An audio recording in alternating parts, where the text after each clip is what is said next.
Charlie Munger, যিনি হচ্ছেন আমেরিকার একজন বড় বিজনেসম্যান, তিনি মানি সেভিংস আর বিজনেস নিয়ে বলেছেন, spend less than you earn and invest the savings, you will die rich. মানে তোমরা যা আয় করো তার অল্প কিছু খরচ করো, বাকিটুকু সেভ করে প্রপার ইনভেস্ট করো, তাহলে তোমাকে কেউ ধনী হওয়া থেকে আটকে রাখতে পারবে না। দেখুন, আপনি অনেক টাকা ইনকাম করেন, এতে আপনি কখনোই ধনী হতে পারবেন না যতক্ষণ পর্যন্ত আপনি সেই টাকা কিভাবে সেভ করতে হয় এবং সেভ করে সেটাকে কোথায় প্রপারলি ইনভেস্ট করতে হয় সেটা না জানেন বা না শেখেন। আর তাই আজ আমি এই ভিডিওতে এমন কিছু টাকা পয়সা নিয়ে টিপস শেয়ার করতে চলেছি যা আসলেই আপনার জীবন বদলে দিতে পারে। তাই অবশ্যই ভিডিওটিকে মনোযোগ দিয়ে শেষ পর্যন্ত দেখুন। প্রথম টিপসটি হলো, start saving as early as possible. একটা ছোট্ট ভুল, একটা ছোট অভ্যাস ভবিষ্যতের পুরো ছবিটা বদলে দিতে পারে। আজ যে টিপসটা আমি শেয়ার করব সেটা যদি তুমি 18 বছর বয়সে জানতে, তাহলে হয়তো আজ তোমার অ্যাকাউন্টে লাখ লাখ টাকা থাকতো। এই গল্পটা শুভমের। কলেজে পড়ার সময় সবাই যখন টাকা খরচ করেছিল নতুন মোবাইল, ফ্যাশন বা পার্টিতে, শুভম তখন 500 টাকা করে সেভ করতে শুরু করে। ছোট্ট একটা খাতা ছিল যার নাম দিয়েছিল ভবিষ্যতের ব্যাংক। প্রতি মাসে হোস্টেলের খরচ থেকে বাঁচানো টাকা, টিউশন থেকে পাওয়া ইনকাম, সব কিছু থেকেই সামান্য কিছু জমাত। বন্ধুরা বলতো, এই টাকায় তো কিছুই হবে না রে। কিন্তু শুভম জানতো কম্পাউন্ডেড ইন্টারেস্ট নামের একটা ম্যাজিক আছে। 20 বছর পর শুভম এখন একজন সফল উদ্যোক্তা। নিজের একটা স্টার্ট আপ আছে, বাড়ি আছে, গাড়িও আছে। আর তার বন্ধুরা, তারা আজও মাস শেষে হিসেব মিলাতে ব্যস্ত।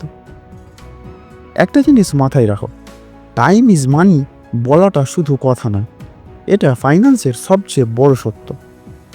তুমি যদি আজ 1 লাখ টাকা ইনভেস্ট করো 12% রিটার্ন রেটে, তাহলে 30 বছর পরে সেটা হবে প্রায় 30 লাখ টাকা।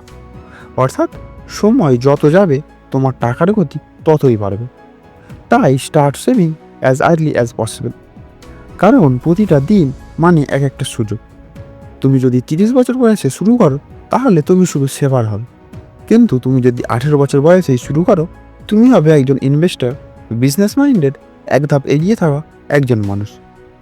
আজ থেকেই শুরু করো, যত কমই হোক না কেন, 50 টাকা, 100 টাকা, ডাজেন্ট ম্যাটার। শুধু অভ্যাসটা গড়ে তোলো, কারণ একটা ছোট্ট অভ্যাসই তোমার ভবিষ্যৎ বদলে দিতে পারে। দ্বিতীয় টিপসটি হলো, স্টার্ট সেভিং উইথ স্মল মানি। সবাই ভাবে সেভিং শুরু করতে হলে বড় ইনকাম দরকার, হাজার হাজার টাকা দরকার। কিন্তু জানো কি, ধনীরা বড় টাকায় সেভিং করে না, বরং ছোট টাকা থেকেই শুরু করে। রাতুল একটা প্রাইভেট কলেজের ছাত্র। ওর পরিবার খুব একটা সচ্ছল না। প্রতিদিন টিফিন বাবদ ওর মা 30 টাকা দিত। প্রথম প্রথম ও সব খরচ করত, কখনো মোমো, কখনো কোক। কিন্তু একদিন ক্লাসে স্যার বললেন, যদি প্রতিদিন 20 টাকা করে জমাও তাহলে বছরে হবে 7,300 টাকা। তখন এক ছাত্র স্যারকে জিজ্ঞাসা করে, আর 5 বছরে কত টাকা? রাতুল সেই দিন একটা ছোট্ট প্লাস্টিকের বাক্সে টাকা রাখা শুরু করলো। প্রতিদিন টিফিনের টাকা থেকে 10 কোটি টাকা বাঁচিয়ে রাখত। বন্ধুরা হাসত, এই টাকায় কি হবে রে? কিন্তু রাতুল থামেনি। 3 বছরে সেই ছোট ছোট টাকাগুলো জমে দাঁড়ালো প্রায় 24,000 টাকা। সেই টাকা দিয়েই ও একটা ছোট প্রিন্টিং মেশিন কিনল আর কলেজের পাশে একটা প্রিন্টিং সার্ভিস চালু করলো। আজ রাতুল শুধু পড়ুয়া নয়, একজন ছোট্ট উদ্যোক্তা। দেখো, অর্থ সঞ্চয় শুরু করার জন্য বড় টাকা দরকার হয় না, শুরুটা দরকার ছোট্ট একটা সদিচ্ছা দিয়ে, একটা অভ্যাস দিয়ে।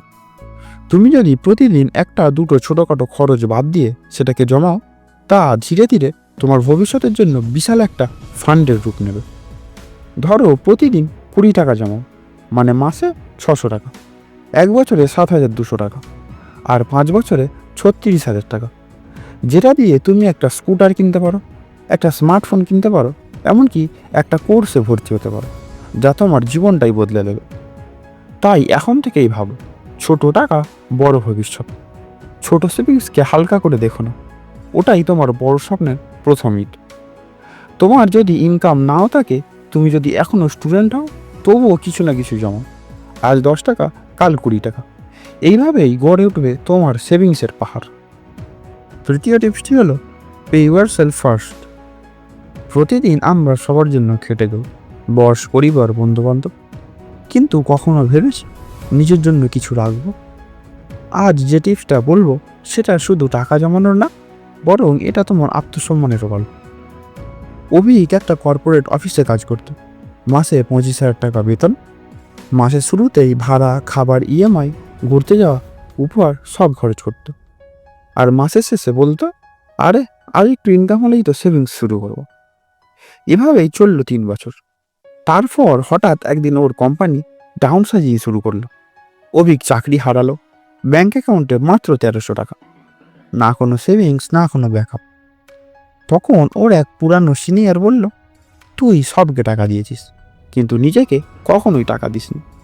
নিজেকে প্রথমে না দিলে বাকিদেরও কখনো দিতে পারবি না। সেদিন থেকে অভিক একটা নতুন অভ্যাস গড়ে তুলল, পে ইউর সেলফ ফার্স্ট।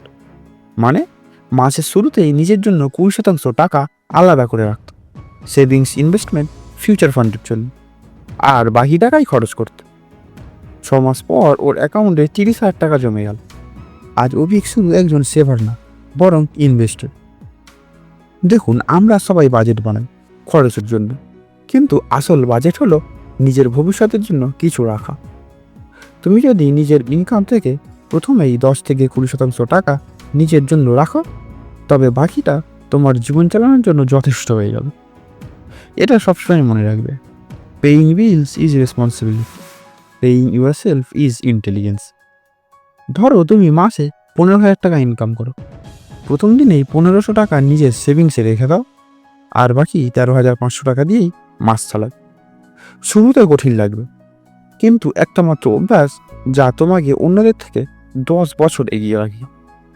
তুমি যদি নিজের জন্য না রাখো, কেউ রাখবে না। তোমার ভবিষ্যৎ তুমিই বানাবো, বাকি দুনিয়াই। তাই আজ থেকেই ঠিক করো, ইনকাম মানেই খরচ নয়, ইনকাম মানে নিজেকে আগে মূল্য দেওয়া। চতুর্থ টিপসটি হলো ইউজ 10 সেকেন্ডস রুলস পাওয়ার।